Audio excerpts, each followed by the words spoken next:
मौसमी, जैसा कि आप कह रही हैं कि अमेठी से भी चुनाव लड़ सकते हैं, उन संभावनाओं को भी पूरी तरह से खारिज नहीं किया जा सकता, तो प्राइमरी सीट कौन सी समझी जाए? अमेठी की, अगर वहां से वो नामांकन करते हैं, या फिर वायनाड की? कौन सी सेफ सीट रहेगी और कौन सी नहीं?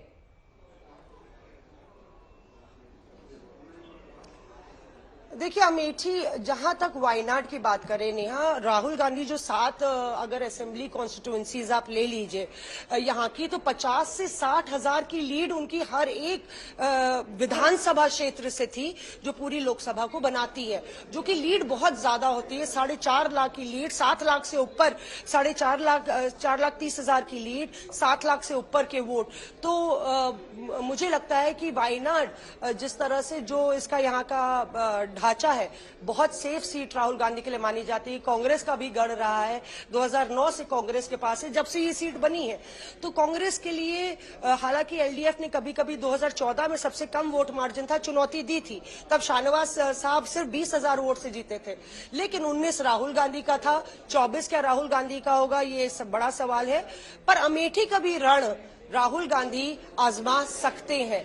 अमेठी में कांग्रेस कार्यकर्ताओं को लगता है कि स्मृति ईरानी को लेकर नाराजगी है, ये कांग्रेस कार्यकर्ताओं का कहना है। कांग्रेस कार्यकर्ताओं को लगता है कि लोगों, जयराम रमेश ने कहा कि लोग पछता रहे हैं राहुल गांधी को ना चुन के, और उनको एहसास हो गया है कि उन्होंने क्या खोया। अब इस नीति के तहत अगर कांग्रेस वाकई में राहुल गांधी को दोबारा लड़ाती है, राहुल गांधी एक नई कॉन्स्टिट्यूएंसी से एक नया नाता बना रहे हैं, लेकिन उनको ये बड़ा सवाल हमेशा काटेगा, और कांग्रेस के लीडर के नाते उनको इसका जवाब देना पड़ेगा कि आपने अपनी पारंपरिक सीट क्यों छोड़ी। तो अगर राहुल गांधी अमेठी छोड़ते हैं, एक बड़ा सेंस कांग्रेस में बन रहा है, उनको भगोड़ा कहलाया जाएगा। पूरा नॉर्थ इंडिया का कैंपेन कांग्रेस के लिए बैठ सकता है, ये भी तमाम कांग्रेस नेता बोल रहे हैं, और यही वजह है। यहाँ पे देखिए केसी वेणुगोपाल साहब नजर आ रहे हैं, और जो भी तकनीकी फॉर्मेलिटीज है वो पूरी की जा रही है। Sir, is the nomination over? Filing is over? First formation over, first filing. तो अलग अलग देखिए, कोई 4 सेट फाइल करता है, कोई 3 सेट फाइल करता है। यहाँ पे हम, sir, how many sets Rahul Gandhi is going to file? 3। तो 3 सेट केसी वेणुगोपाल ने बताया, और ये बड़ी खबर आज तक पे हम लोग बता रहे हैं कि 3 सेट जो है यहाँ पे एक एक करके नेताओं को ले जाया जा रहा है। 3 सेट जो है प्रस्तावक होता है, तो प्रस्तावकों को भी जो सीनियर वेटरन नेता हैं केरल कांग्रेस के, उनको ले जाया जा रहा है। राहुल गांधी 3 सेट फाइल करेंगे।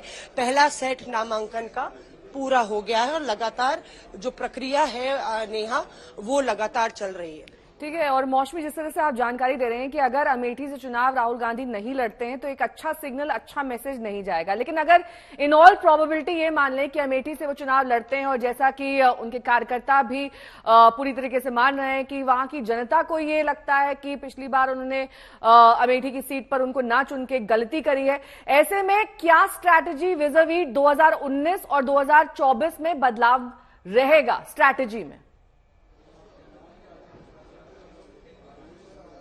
देखिए, स्ट्रैटेजी में बदलाव ये रहेगा कि अमेठी में मोदी बनाम राहुल गांधी नहीं करने की कोशिश है। अमेठी में उम्मीदवार बनाम राहुल गांधी करने की कोशिश होगी कि आप दोनों अपने सांसदों को कंपेयर कर लीजिए, जिनको आपने 2014 में चुना, 2009 में चुना, और स्मृति ईरानी को लेकर तमाम चीजों का पुलिंदा, सियासी पुलिंदा कांग्रेस खाका तैयार कर रही है कि किस तरह से वो अमेठी की जनता की उम्मीदों पर खरी नहीं उतरी हैं। जो बात वो कहती हैं कि वो एक्सेसिबल है, देखिए स्मृति ईरानी ने कोई कोर कसर नहीं छोड़ी है। उन्होंने वहां अमेठी में तो घर भी ले लिया है नेहा, और गृह प्रवेश भी किया।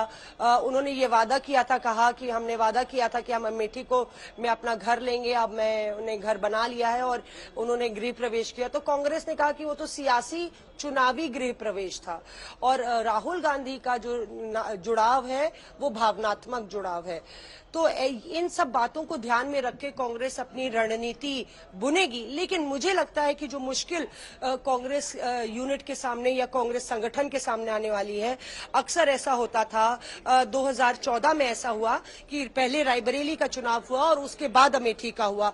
तो रायबरेली की पूरी टास्क फोर्स जो है 2014 में अमेठी पे फोकस हो गई थी और उससे जो वोट मार्जिन भले ही राहुल गांधी का काफी कम हो गया था, पर राहुल गांधी ने चुनाव निकाल लिया था। लेकिन 2019 में दोनों चुनाव एक साथ हुए। रायबरेली की टीम रायबरेली में रही, अमेठी में नई टीम आई थी, चंद्रकांत दुबे उनके पोल मैनेजर थे और काफी भारी नाराजगी उनके रवैये को लेकर थी और एक तरीके से जो टीम बदली गई अमेठी में, ये कहा जाता है उसकी वजह से जो कांग्रेस की टीम बदली गई, उसकी वजह से 2019 में राहुल गांधी चुनाव हारे, मिसमैनेजमेंट की वजह से, ना कि राहुल गांधी का रिजेक्शन था। और इसी बात को ग्राउंड पर कसने की कोशिश कांग्रेस कर रही है। हालांकि मुझे ये लगता है नेहा कि चुनाव सर पर है और अभी तक जब आपने अपना ग्राउंड बनाया नहीं है कि आप चुनाव लड़ने वाले हैं, तो एकाएक लास्ट मोमेंट में आके आप किस तरह से इस पूरी जो तमाम मोदी सरकार की बेनिफिशियरी स्कीम्स हैं, तमाम योजनाएं हैं जो अमेठी में वॉर फुटिंग पे इम्प्लीमेंट की गई हैं और वो एक बड़ा वोट बैंक बना है। कई रेहड़ी पटरी वाले की स्थिति अभी भी अमेठी सीट को लेकर बनी हुई, लेकिन वायनाड पर राहुल गांधी की उम्मीदवारी तय हो गई है। वहां पर नामांकन के लिए पहुंच चुके हैं और आज उनकी बहन प्रियंका गांधी भी उनके साथ इस महत्वपूर्ण मौके पर मौजूद है। बहुत बहुत शुक्रिया मौसमी सिंह इस तमाम जानकारी के लिए आपका।